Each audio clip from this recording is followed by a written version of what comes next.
Good morning.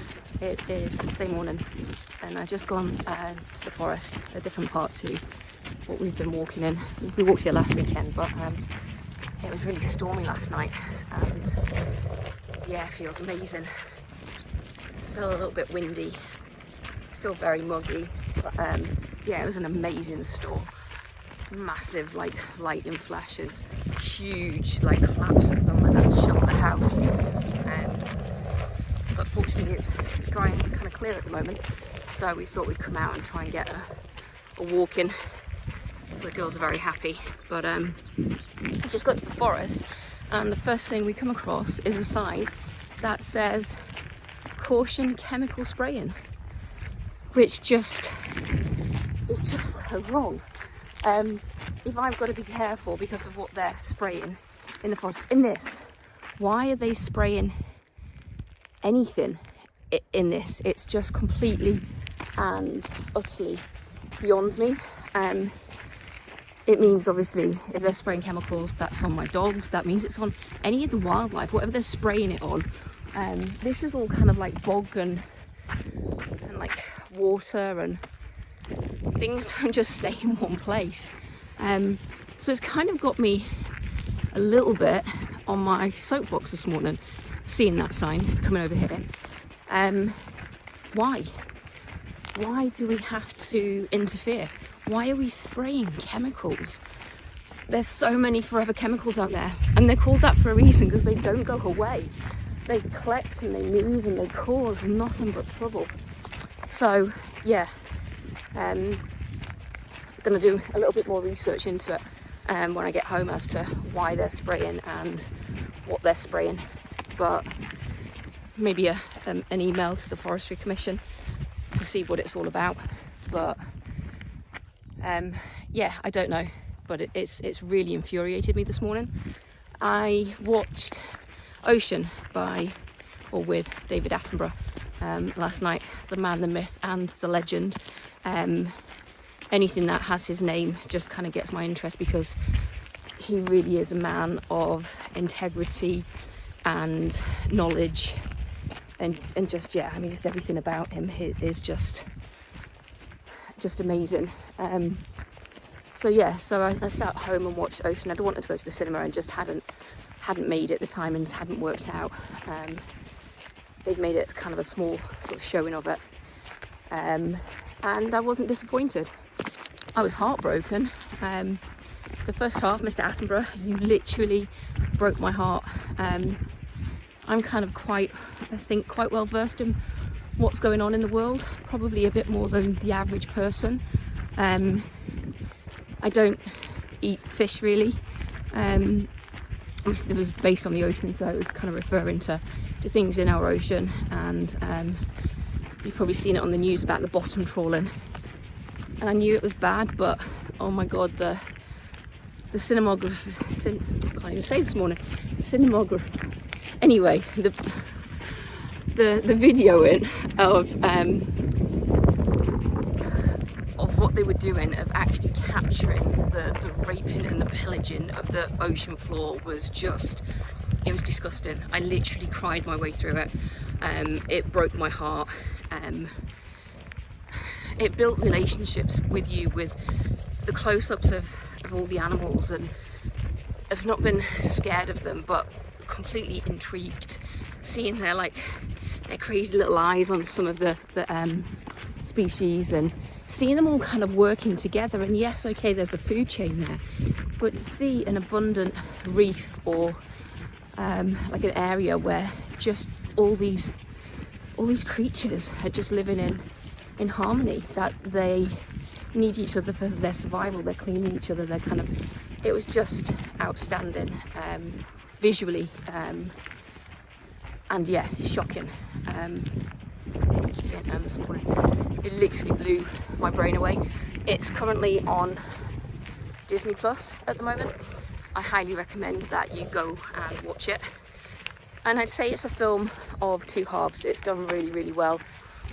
The first half gives you the facts. It gives you the absolute worst of us as humans, of what we've done and why we've done it. One of the scenes that completely broke me was when they are bottom trawling and you've got all of the creatures just literally trying to get out of the way, and they're not. You can see them like swimming for survival, and then you just see the net dumped onto the deck, and they're bottom trawling for one species.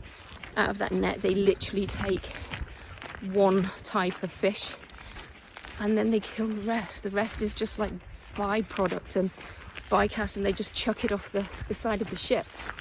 And that just broke me. They fought and fought and fought to avoid that scenario, and then they don't even contribute to the food chain. There's no honour in that. There's no balance. There's no, watch it. Please watch it.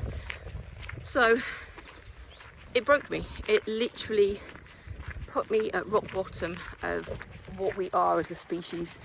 And I was watching it in the midst of finding out about, like, on our local news, our national news, about all the wars we've got going on in the world. And for a moment, just for a brief moment, I just thought, why? We are so doomed. We just can't appreciate anything. We can't appreciate each other. We can't appreciate the beautiful world that we live in. We can't appreciate the amazing species we have around us, this abundance that allows us to thrive. And yeah, I felt so low. I think seeing the krill being harvested in like massive factory ships, literally just pulling it out. And do you know what for? For our nutritional supplements. And I just thought, what the hell? Do we really think that our glowy skin with some latest superfood is worth that complete and utter destruction of our planet? And the answer is no. I just think we're so far removed. I think our governments and the mass greed is so far removed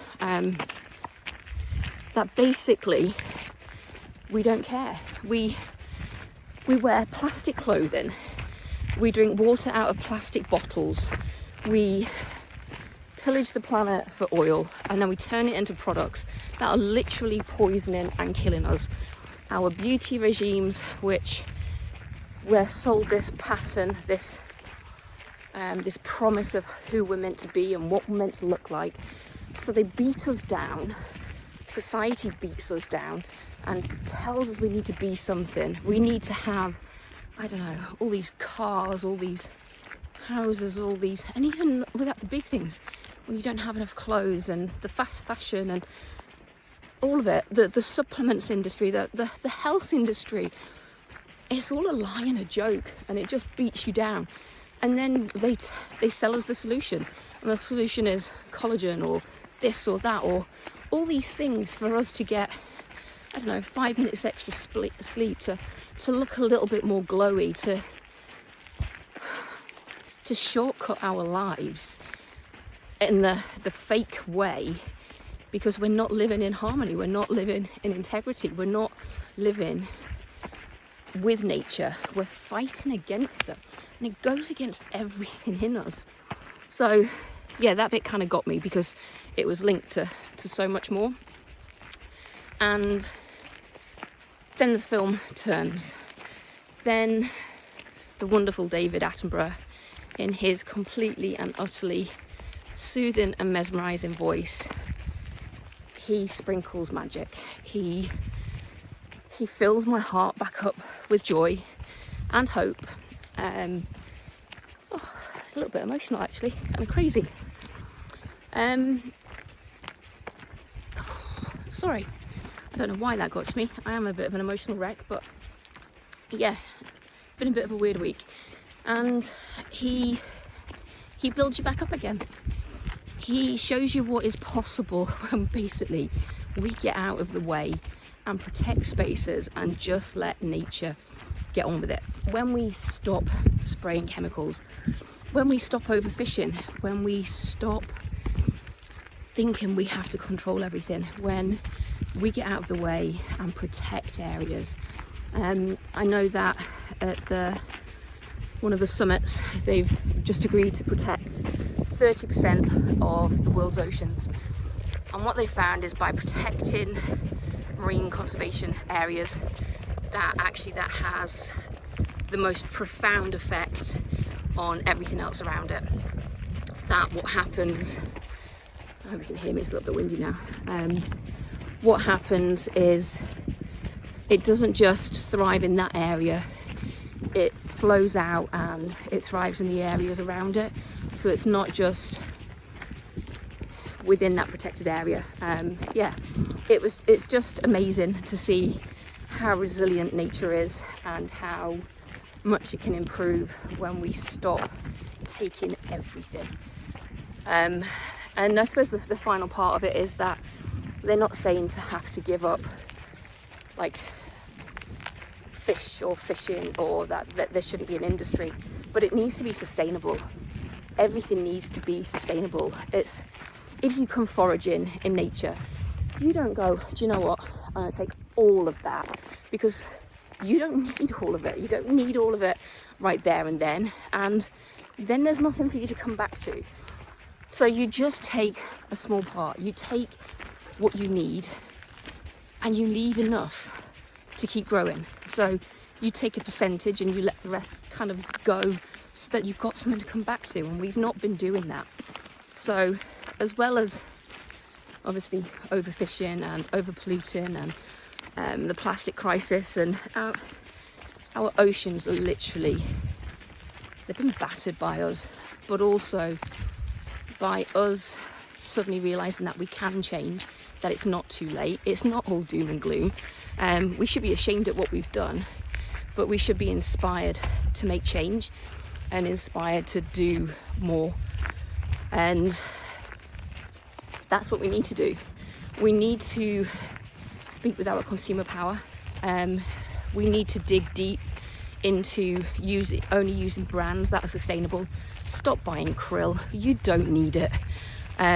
Stop buying all these omegas and things that everything's been trashed.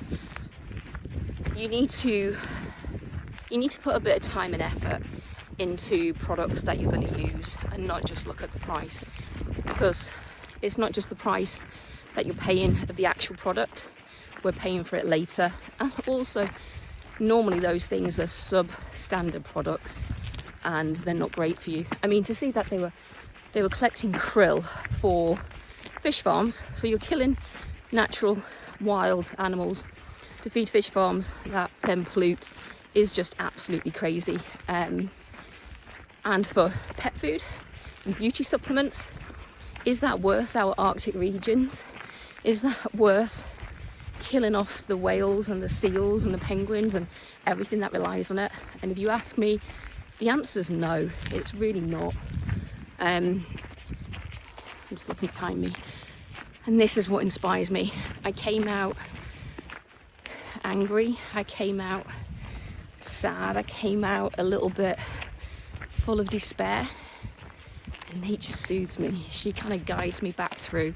She motivates me. I feel so motivated to make all of the change that I can. What can I do? How can I translate what I've watched and help people that don't have the same knowledge as me? How can I break it down into bite-sized chunks so they feel that they can make a change? And I found this with the Blue Planet. They called it the Blue Planet effect when it came out, I think 20 odd years ago.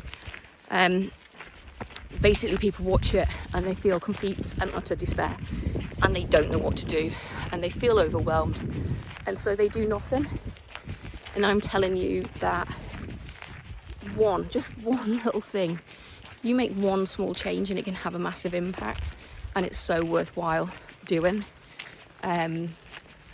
So don't give up hope, don't despair, feel angry, feel frustrated, feel lied to by the powers that be and the the governments and the big corporations that are basically putting profit before people and planet and before other species.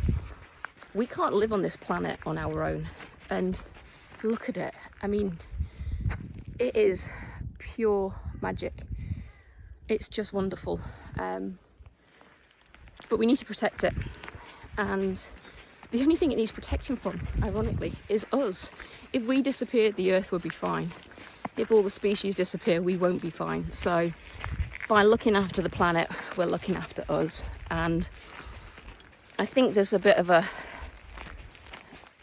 shift where people are coming back to Earth and nature and wilderness. It's why the right to roam is so important, that we have the option to get out into places like this, because if you can't connect to a place, if you can't feel the magic in it, if you can't see the value in getting outside, then how can you protect it? How can you feel passionate about things further afield? How can you feel passionate about protecting your local environment if you can't connect to it? And so there's so many things that are so connected, they're so related, and actually what it's done is it's made me want to enjoy my walk. I've got my plastic-free coffee in my cup in my bag, made by the wonderful Exhale coffee, and they are, again, plastic-free. They're ethical. It's not the cheapest coffee, but it's good for me, and it's good for the planet, and it's good for the people that make it. I've got it in my reusable Stanley cup. Don't always agree with the fact that they promote and people have different cups for every day of the bloody week, but I've had mine for a substantial amount of time and I reuse it. It comes out every time I come out walking, and a lot of time in between. I like my coffee rather than the coffee out. Exhale is definitely superior. So I've got my coffee and I have my water, because you never come out walking without water. You never know what's going to happen. So I've got my water, which is filtered by filters at home, plastic-free filters at home. It's having a bit of a play.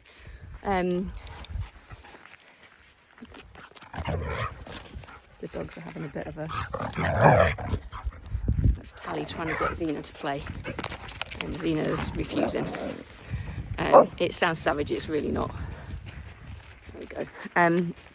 Yeah, so I've got my bottle of water that has been filtered at home, and I have homemade plastic-free flapjacks, courtesy, I think it's the Bosch Kitchen cookbook. So they're vegan and plastic free, and it means I've got everything I need on me to have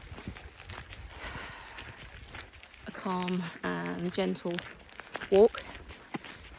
I kind of speed marched quite a bit on the first bit because I felt angry and I needed to release, and now I've got further out and I've been really blessed because the sky's clearing, the sun is making an appearance, and there's something about walking after it's rained. It kind of it cleanses the earth, it cleanses everything, it just kind of washes it all away, and you're left with these intense smells, these earthy, vibrant, fresh, I don't know, I need to work on it, explaining it, but it is just magical to be out here, and I feel grateful. I feel grateful every day that I live in an area where I get this. I feel blessed that I've been brought up in a way, that I was brought up in a way to appreciate this, and that I was given the opportunity to explore. And as someone that kind of grew up in a family that came from nothing, we created things. We went on picnics, we explored the outdoors. They were the free spaces that we could go to without needing huge amounts of money. And yeah, I definitely feel connected. I'm feeling more grounded as I walk, and I'm feeling grateful for the choices that I make every day. And I suppose I just want to share them a little bit more. I just want to kind of break things down with people. There's a lot of talk on the internet about what real luxury is at the moment, and it's still things. It's not saying sort of how many, but they're kind of going, it doesn't need to be expensive. No, but it does need to be ethical, and a lot of it isn't. A lot of it still comes at a price. H&M has terrible history for looking after its people and the planet. So there's so many of these high street stores. So we need to go a bit deeper. We need to go with quality rather than quantity, and we can all do that. And I think the higher in society you get, I think the more responsibility you have to help the people who don't access that. So the Dartmoor right to roam, so that anybody can go camping for free, to wild camp, respectfully, responsibly, to leave no trace. It should be like that everywhere. We should all have that. So yeah, bit of a rant this morning on my wild walk and real talk, and it felt really real. It's a lot to take in. It's definitely a topic that I think I will be breaking down, and yeah, I think we need to approach it. We need to keep the pressure on to make sure that our governments are actually living up to their promises, because we know they don't have the best track record, any of our governments. So yeah, so for now I'm going to go and enjoy my walk and take this cue to go and watch Ocean with David Attenborough. That's on Disney Plus. And make sure you have a good cuppa, a box of tissues, and some inspiration. Watch it to the end. Don't get discouraged by the first half. Keep watching, it's worth it. It made me smile because the final scene of David Attenborough was him at Old Harry Rocks, and it's a space that's kind of really special for me. We've been having saunas down there with the Studland Water Sports Company, the Studland Sauna. So we've been going down there a couple of times a month and kind of gazing over Old Harry, feeling blessed to be sat in a wood-fired sauna, having sea dips in quite tranquil seas there. And yeah, the final scene was of David Attenborough stood up on Old Harry, and you can see kind of the white cliffs, and you can see Swanage behind and stuff. And there's an area that I live in and visit. It felt like literally like a personal kind of call to arms for me. Really magic, especially considering we've had quite horrendous rains down here in Dorset over the last few days, which means that my Safer Seas and Rivers app has basically been flagging up like a Christmas tree. All of the local beaches have had sewage overflow. As soon as it rains, basically they just dump. So we're still fighting the water companies. It still needs nationalising, and that's something I think where we can all start. We can all start on our doorstep. We can take actions that make an impact. And I think it's, instead of trying to do everything, kind of pick one or two things to do, and then it makes it easier to access everything else. Then you want to do more. So yeah, kind of thrown quite a lot on you today, quite deep, but hopefully also inspiring. I'm quite an optimistic person, and I sometimes think, well, if I'm a little bit kind of down and sad about it all, what does that do to everybody else? But also I let that kind of affect me a little bit, and then you turn it around, and we need to approach everything with hope and optimism, because otherwise what's the point? And I really do think that we can change it. I think we have so much science and technology. We have so many amazing people on our planet that genuinely care, and I think between community and connection, we can make change and have action. So I think together we're really powerful, and I think through all the negative at the moment, it's connecting people across the continents, and it's bringing us together. And yeah, I think there is a tide of changing in all the right ways. So go and watch Ocean, go and have a look at the Safer Seas and Rivers app, see what's surrounding your area, and if you're feeling overwhelmed, reach out. Message me on Instagram or whatever, Facebook, and let's chat. Don't sort of think that you can't do anything. If you have any questions, let me know, and I will try and answer them the best that I can. But have a wonderful day. Enjoy your weekend, and I'm going to go and enjoy my walk. Take care. Bye.